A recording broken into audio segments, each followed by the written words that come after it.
Everyone welcome. So हम last week class में preparation ही पढ़ रहे थे, तो आज की क्लास में हम प्रिपरेशन पढ़ेंगे। तो आज जो हम प्रिपरेशन पढ़ने वाले हैं वो है हमारा डीकार्बोक्सिलेशन। देखो डीकार्बोक्सिलेशन पे अलग से भी क्वेश्चंस आते हैं, और अगर एल्केन की बात करें तो एल्केन की प्रिपरेशन के लिए भी डीकार्बोक्सिलेशन इंपॉर्टेंट है। देखो डीकार्बोक्सिलेशन मतलब दो वर्ड से मिलकर बन रहा है हमारा डी एंड दस कार्बोक्सिलेशन। डी मीन्स रिमूवल, ठीक है, एंड कार्बोक्सिलेशन मतलब CO2। मतलब हम क्या कह सकते हैं, डीकार्बोक्सिलेशन में हमें क्या करवाना है, हमें क्या करवाना है CO2 को किसी भी मॉलिक्यूल से रिमूव करवाना है, ठीक है। तो डीकार्बोक्सिलेशन कैसे होता है? डीकार्बोक्सिलेशन कराने के लिए सिंपल आपको लिखा मिलेगा हीटिंग, ठीक है। देखो अब डीकार्बोक्सिलेशन हम क्या करवा सकते हैं। देखो अगर हम यहाँ पे क्या लेते हैं, कार्बोक्सिलिक एसिड लेते हैं या फिर कार्बोक्सिलिक एसिड का कोई भी डेरिवेटिव्स लेते हैं तो उससे भी हो सकता है हमारा, ठीक है। हम कोल्ड इलेक्ट्रोलिसिस पढ़ते हैं, उसमें भी इसी का यूज़ होता है डीकार्बोक्सिलेशन का, वो भी मैं आपको बताऊंगी कैसे करते हैं। और थर्ड हमारी है हंस-डिकर रिएक्शन, उसमें भी हमारा क्या होता है, डीकार्बोक्सिलेशन का ही यूज़ होता है। तो आज जो हम डिस्कस करने वाले हैं वो क्या है, हमारी सोडा लाइम डीकार्बोक्सिलेशन, ठीक है। इसको हम डिस्कस करेंगे। देखो डीकार्बोक्सिलेशन तो मैंने आपको बता ही दिया, क्या, रिमूवल ऑफ CO2। तो हमारा सोडा लाइम क्या हो गया, सोडा लाइम होता है NaOH और CaO, इसको हम बोलते हैं सोडा लाइम। अगर आपको ये फॉर्मूलेज याद करने में प्रॉब्लम है, सोडा लाइम क्या होता है, क्विकलाइन क्या होता है, इसमें कंफ्यूजन रहती है, तो मैंने इसके ऊपर वीडियो बनाई हुई है, मैं डिस्क्रिप्शन बॉक्स में लिंक ऐड कर दूंगी, आप वहाँ से देख लीजिएगा। देखो हमने क्या किया, NaOH एंड CO डाला, तो कैसे करते हैं रिएक्शन। देखो हमने लिया है यहाँ पे कुछ भी, हमारा कार्बोक्सिलिक एसिड लिया हमने। अब यहाँ पे आप कार्बोक्सिलिक एसिड भी ले सकते हो और कार्बोक्सिलिक एसिड का कोई भी डेरिवेटिव भी ले सकते हो। फॉर एग्जाम्पल वो आगे बताती हूँ मैं कैसे लेते हैं, ठीक है। अब मैंने इससे क्या किया, NaOH डाला इन द प्रेजेंस ऑफ CaO, और हीट जो सबसे इंपॉर्टेंट है वो हमने लिख दिया, ठीक है। तो ये क्या बनेगा, ये हमारा बन जाएगा एल्केन, प्लस में CO2 रिमूव हो गया, CO2 गैस बन के निकल गई। तो हमारा कार्बोक्सिलिक एसिड से हमारा क्या बन रही है, हमारा एल्केन बन रहा है। हमें क्या बनाना था, एल्केन ही बनाना था, क्योंकि हम क्या इसकी प्रिपरेशन पढ़ रहे हैं, एल्केन की प्रिपरेशन पढ़ रहे हैं, तो हमें बनाना क्या था, एल्केन बनाना था, और इससे हमारा क्या बन गया, एल्केन बन गया, ठीक है। अब देखो सिंपल सी बात है ये तो, कि हमने देखा और एल्कीन बना दिया, लेकिन इसका जितना इंपॉर्टेंट इसका रिएक्शन है उससे भी कहीं ज़्यादा इंपॉर्टेंट इसका मैकेनिज्म है, क्योंकि मैकेनिज्म से भी क्वेश्चंस आते हैं हमारे पास। और अगर आपको मैकेनिज्म समझ आ गया ना, तो आपको किसी भी टाइप का क्वेश्चन दिया होगा इससे रिलेटेड कार्बोक्सिलेशन से, तो आप वो बहुत ईजिली कर लोगे। तो देखो कैसे करते हैं, RC+O और H, ठीक है। हमने क्या डाला, NaOH है। अब हमें पता है जो हमारा NaOH है ये क्या है, हमारा बेस है। तो बेस क्या करता है, एसिडिक एच को निकाल लेते हैं। देखो ये हमारा एसिडिक एच है, तो इसको निकाल के ले गया, तो हमारा क्या बचेगा, RC+O, ऑक्सीजन के ऊपर नेगेटिव, मतलब H पॉजिटिव को निकाल के ले गया ये, ठीक है। तो हमारा क्या बन गया, ये बच गया, ठीक है। प्लस में क्या हो गया, यहाँ से H और ये क्या बन गया, H2O बन गया, ठीक है। उसके बाद जो प्रोसेस होता है क्या, RC+O, ऑक्सीजन में नेगेटिव चार्ज, ये क्या बनाएगा, जो वाला स्टेप है ना, ये हमारा रेट डिटरमिनिंग स्टेप है। रेट डिटरमिनिंग स्टेप मतलब क्या होता है, यही हमारा डिसाइड करता है रिएक्शन को, ठीक है। यही हमें रिएक्शन के बारे में बताता है। देखो इसका बहुत इंपॉर्टेंट यूज है इस स्टेप पर। देखो कैसे करेंगे, ये ऐसे गया और ये ऐसे गया, मतलब R के ऊपर नेगेटिव चार्ज आ गया, और यहाँ से क्या, देखो C डबल बॉन्ड हो डबल बॉन्ड हो, तो CO2 हमारी गैस बन के बाहर निकल गई, ठीक है। अब जो ये फॉर्म हुआ है, ये हमारा क्या है, हमारा बीच में इस रिएक्शन में रिएक्शन इंटरमीडिएट फॉर्म हुआ है, और ये रिएक्शन इंटरमीडिएट क्या है, हमारा कार्बो एनायन है। अब जो ये कार्बन एनायन फॉर्म हुआ ना, यही हमें बताता है कि जो डीकार्बोक्सिलेशन है, रिएक्शन है, वो उसका रेट क्या होगा, क्योंकि हमारा कोई भी रिएक्शन हो किस पे डिपेंड करता है, रेट डिटरमाइनिंग स्टेप पे, और रेट डिटरमाइनिंग स्टेप तो ये है हमारा।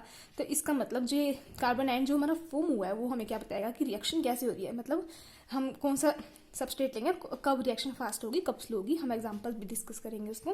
देखो अब ये मैंने डिस्कस कर लिया, NaOH डिस्कस कर लिया, ठीक है, लेकिन मैंने CO के बारे में नहीं बताया आपको। देखो जो हमारा CaO है ना, वो यूज होता है क्यों, देखो ये जो स्टेप है ना, डिटरमिनिंग स्टेप, ये हमारा क्या होता है, एक तरह से रिवर्सिबल स्टेप होता है, ठीक है।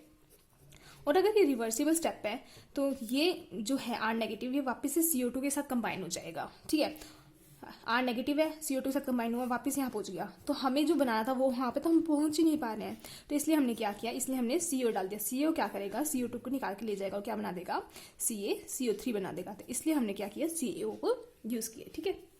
अब देखो, अब आपको कार्बन आयन का स्टेबिलिटी ऑर्डर पता होना चाहिए। आपको पता है कार्बन आयन कैसे स्टेबल होता है, कैसे होता है, देखो sp हाइब्रिडाइज, फिर sp2 hybridise, and then sp3 hybridise.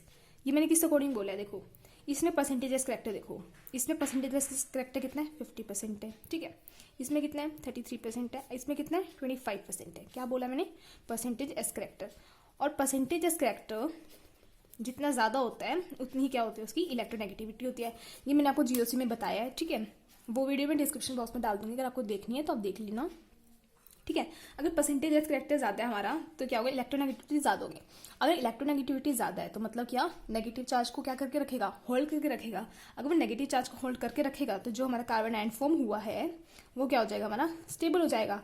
और अगर कार्बन आयन जो फॉर्म हुआ है वो स्टेबल हो गया तो मतलब CO2 बहुत ही जल्दी निकल जाएगा। और CO2 जल्दी निकल गया तो क्या हो रहा है हमारा, हमें निकालना क्या, CO2 ही तो निकालना है डिकार्बोक्सिलेशन में।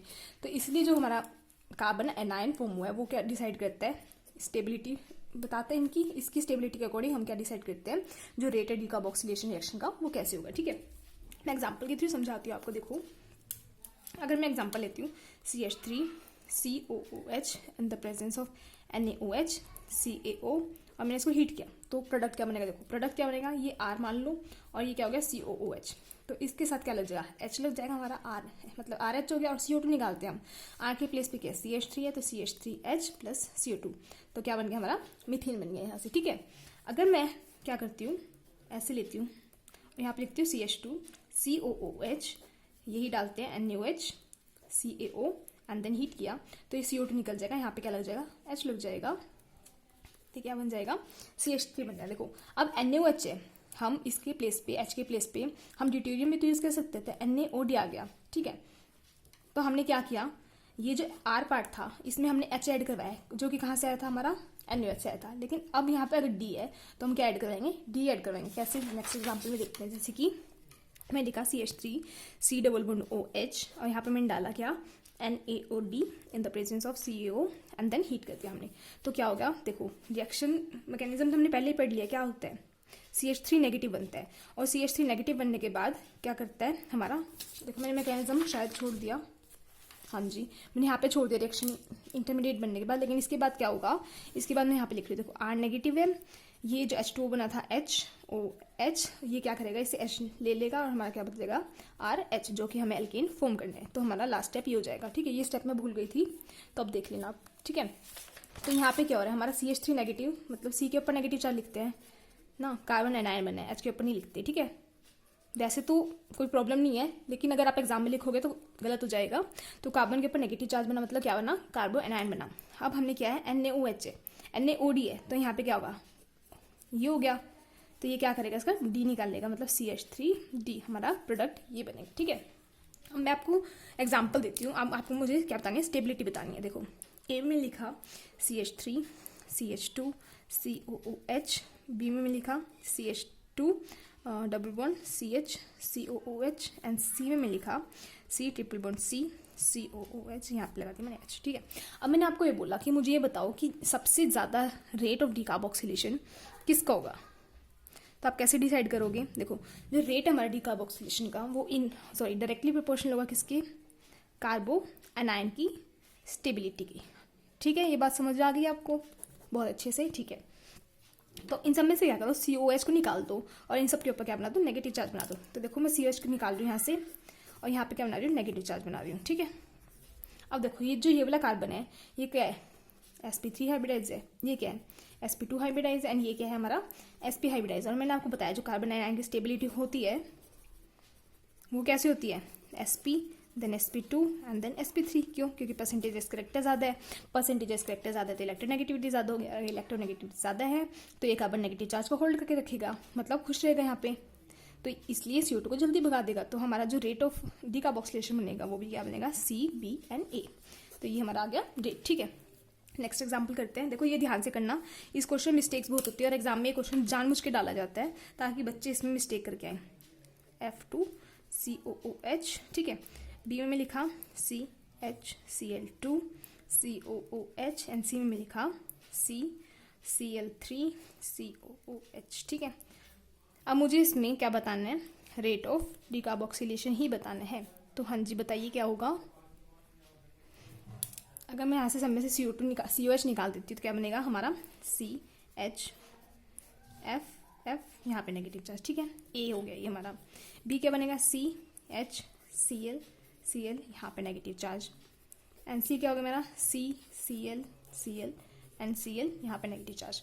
अब मैंने आपको क्या बोला था, इलेक्ट्रोनेगेटिविटी देखनी है, ठीक है, क्योंकि हम किसके बेसिस पे देखते हैं, कार्बन आयन की स्टेबिलिटी देखते हैं। तो कार्बन आयन की स्टेबिलिटी देखने के लिए हम देखेंगे कि जो हमारा F है वो क्या है, Cl से ज़्यादा इलेक्ट्रोनेगेटिव है। अगर ये Cl से ज़्यादा इलेक्ट्रोनेगेटिव है तो ये क्या करेगा, अपनी तरफ खींचेगा। अगर अपनी तरफ खींचेगा तो इसके ऊपर चार्ज क्या करेगा, ज़्यादा स्टेबलाइज करेगा, क्योंकि हमें पता है जो कार्बन आयन की स्टेबिलिटी देखते हैं हम वो किसकी बेसिस पे देखते हैं, परसेंटेज ऑफ इलेक्ट्रॉन, जो कि डायरेक्टली प्रोपोर्शनल होता है इलेक्ट्रोनेगेटिविटी के। तो अगर F की इलेक्ट्रोनेगेटिविटी ज़्यादा है तो ये क्या करेगा, इसको स्टेबल बना के रखेगा। तो इसके अकॉर्डिंग आप ऑर्डर क्या लगाओगे, A, B and then C, क्योंकि यहाँ पे 2 F है, F ज़्यादा इलेक्ट्रोनेगेटिव होता है। फिर आप क्या लगाओगे, C लगाओगे, क्योंकि यहाँ पे 3 Cl है, एंड देन आप लगाओगे B, और आपका जो आंसर होगा वो होगा गलत। अब क्यों होगा ये गलत, देखो Cl के पास हमें पता है वैकेंट d ऑर्बिटल है, ठीक है, सभी Cl के पास वैकेंट d ऑर्बिटल है। तो ये जो नेगेटिव चार्ज होगा ना, ये क्या करेगा, ये इसके अंदर डाल देगा अपना, ठीक है। सिमिलरली यहाँ पे भी डाल सकते हैं, यहाँ पे डाल सकते हैं, यहाँ पे डाल सकते हैं, यहाँ पे डाल सकते हैं। तो जो नेगेटिव चार्ज है वो स्टेबल हो गया एक तरह से, क्योंकि वो अपने Cl के d ऑर्बिटल्स में अपने जो नेगेटिव चार्ज है उसको, मतलब अपने इलेक्ट्रॉन्स को डाल रहे हैं। तो जो हमारा नेगेटिव चार्ज है वो हमारा क्या हो गया, ज़्यादा स्टेबल हो गया। अगर नेगेटिव ज़्यादा स्टेबल हो गया मतलब कार्बन आयन स्टेबल हो गया, और अगर कार्बन आयन स्टेबल हो गया तो हमारा जो रेट है डिकार्बोक्सिलेशन का वो क्या हो गया, ज़्यादा हो गया। तो इसलिए जिसका ऑर्डर आएगा वो क्या आएगा, C, B and then A, rate of decarboxylation. तो इसका ऑर्डर क्या आएगा, ये आएगा, क्योंकि इसने क्या किया, यहाँ पे 3 Cl थे तो इसलिए फर्स्ट नंबर पे आ गया। फिर यहाँ पे 2 Cl थे और F के पास वैकेंट ऑर्बिटल्स नहीं होते हैं, तो इसलिए जिसका रेट है सबसे बाद में है। तो ये एग्जाम्पल था बहुत ही ज़्यादा इंपॉर्टेंट, तो इसको ध्यान रखना, क्योंकि एग्जाम में मिस्टेक्स होने के चांसेस यहीं पे होते हैं, ठीक है। तो हमने पढ़ लिया है हमारा डिकार्बोक्सिलेशन। तो अगर आपको कुछ भी डाउट रह गया हो तो आप मुझसे कमेंट सेक्शन में पूछ सकते हैं। And if you like the video, please share it with your friends and subscribe to my channel. Thank you so much for watching.